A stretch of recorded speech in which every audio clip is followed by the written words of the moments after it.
Hi everyone, we're here today at the range and it's a little bit chilly, but I'm going to give you a video on how to chip the ball.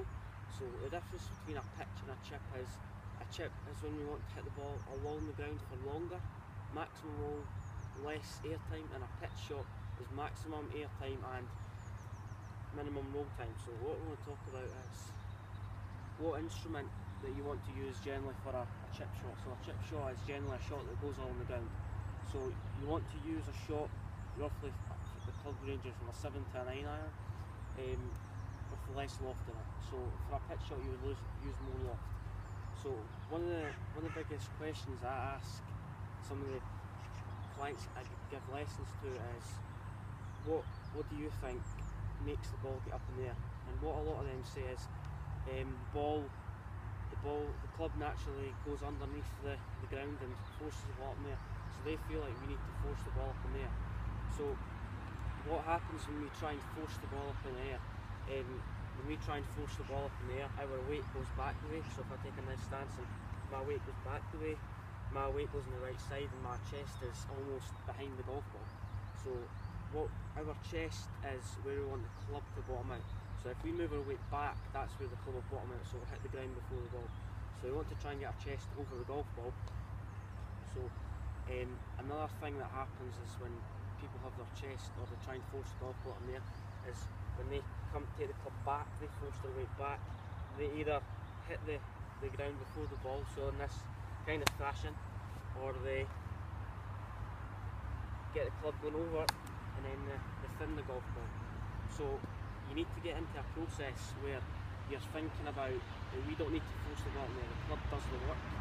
So this club is designed with loft, so as the club comes down, it comes down at a steep angle, the club face naturally forces the ball up in the air and then the ball stops. So we take a divot after the golf ball, that's a good bit of feedback to work on, so just try and take a divot after the golf ball.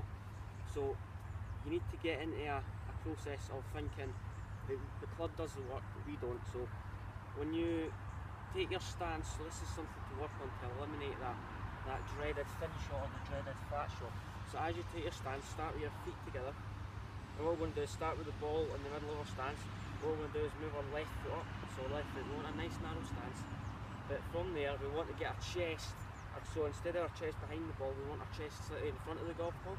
So from there we want to put our weight slightly left, but we want to open our stance up just a little bit to the left. So instead of standing square, have our feet a little bit left.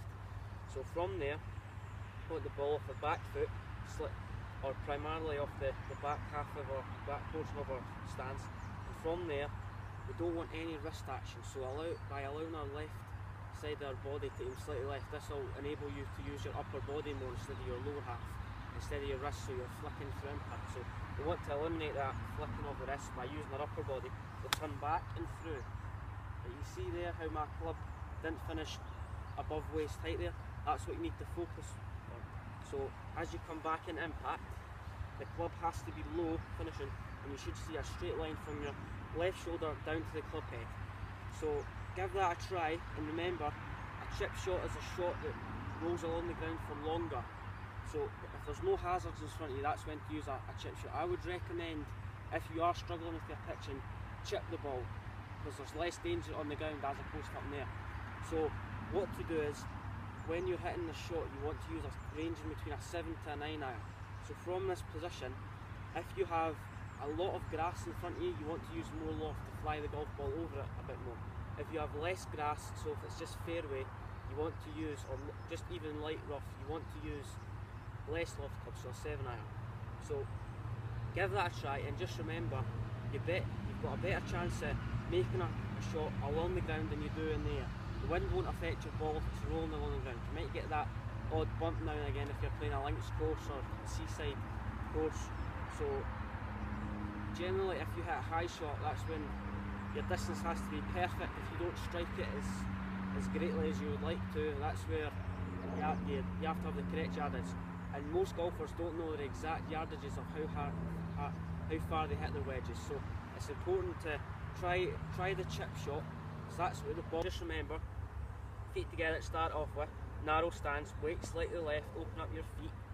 We want to get our centre just slightly left in front of the golf ball, and from there, we don't want any wrist action, we want to keep our wrists firm, and from that position we want to hit down on the golf ball and have a low finish. So we've got a straight line from our left shoulder all the way down. Give that a try, and just remember, the club does the work, we don't. If you've got any thoughts on the video, just comment below, and I hope that's helpful to you. Thank you. Give it a try.